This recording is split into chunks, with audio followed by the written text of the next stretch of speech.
What's up, JW here, and today we have AEW Weekend Review Setup 4. This is the first one I'm doing of Collision. First, before we get into anything about the show, I just want to say sorry that I've missed pretty much almost the whole entire month of June on the AEW setups. I've been gone on vacations and stuff. I've been busy. I've had no time. I've literally not even been home to watch AEW, sadly. This was my first full show to watch AEW because I've been on vacation 2 weeks back to back, and then so it's just like it kind of sucked. I didn't get to do any setups, and then this Monday, I'm filming this on Sunday, the day after Collision. I'm gonna watch Raw, and then Tuesday I'll do the WWE Weekend Review setups. I've not done that in a month, and I'll explain why I haven't done those. But I'm sorry I've missed the setups, but I'm back and I'll be doing them. I'll be definitely doing the Dynamite ones. Collision, it's so. I'm not always home on Saturday nights, but we'll see. So, starting off the show, overall really good show. Only thing is because they're setting up for Forbidden Door, it's so hard to do some of these setups. Because I don't even have, like, half of these guys don't even have figures. So it's kind of hard. Like Forbidden Door, I'm not going to do a setup of it because I literally don't have, like, half of the card of wrestlers. So they started off the show with Chris Jericho coming out, pretty much calling Sting a coward and everything. He's too afraid of him. He won't hit him, and they're not. And Jericho isn't afraid of Sting, and then Sting and Darby come out, and they still haven't announced their third partner for the 6-man tag match at Forbidden Door. And Jericho's like, "You're too afraid to announce it," and then they said something about Tokyo Dome, and the crowd lost their mind, and they started chanting his name, and then his music hit. It was Naito. Naito's the only person that was able to beat Jericho in New Japan. So it's Sting, Darby, Naito versus Jericho, Sammy Guevara, and I already forgot the other guy's name that Jericho's with. After that was Tanahashi, not Shinsuke Nakamura, but I'm just using Shinsuke because I don't have a Tanahashi figure. Tanahashi versus Swerve, and that's not Swerve, that's Xavier Woods, but I'm just using them. But it was Tanahashi versus Swerve. Tanahashi won, and then afterwards MJF showed up on the screen, and his music hit, and everybody thought he was going to come out. He's like, "No, you'd think I'd come out. There's no way I'm coming out for this stupid show." But then he just pretty much said, "You're not ready for me, Tanahashi, for tomorrow, for the show, for Forbidden Door." After that was Luchasaurus and Christian Cage came out. Luchasaurus is the new TNT champion, but Christian Cage came out with the TNT title around his waist. He told Tony Schiavone that he's the champion, I'm the champ, blah, blah, blah, I won the title.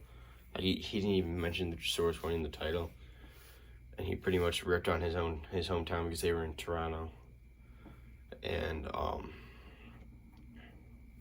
you would think he's the person that beat Wardlow for the title, but nope, Luchasaurus did. But it looks like Christian Cage is acting like it's his title now. I don't know how they're gonna do. I could see Christian having Luchasaurus just like have a match against him, and Luchasaurus like drops on his back like in WCW when Kevin Nash lost to Hulk Hogan. Just have Luchasaurus driving his back and Christian pin him 1, 2, 3 for the TNT title. It'd be kind of cool if they did that. Pretty funny. After that was Brody King versus Andrade. They had like a 30-minute match. It was insane, and it was actually really good. They were going back and forth, and that. I wish they would have finished it like a normal match, because when you have it that long of a match, I think you should have a good finish and everything. But Buddy Matthews attacked Andrade, and afterwards Brody King and Buddy Matthews in the middle of the ring holding up Andrade's mask in the air for it was like 2 minutes while Malachi Black's face was just like disappearing on the screen. It was so weird. I don't understand why they were holding the mask up for like 2 minutes. It just felt really weird. After that, Powerhouse Hobbs absolutely dominated, just a jobber. It was like not even a minute match, but that happened on the show. Miro had like a promo backstage, in like a video saying that he doesn't answer to anybody more, not even his God. It's Miro and Miro only, which I thought was pretty cool. I'm so glad they're using Miro again. I want Miro to go after the AEW World Championship. He'd be a great AEW champion. I think he's the guy that should beat MJF, in my personal opinion, because he's an absolute beast. I think he could be the guy that beats MJF. After all that, the main event was CM Punk FTR. Oh, that's right, CM Punk is back. I wanted to do the setup of the first Collision, but I was on vacation, which sucked.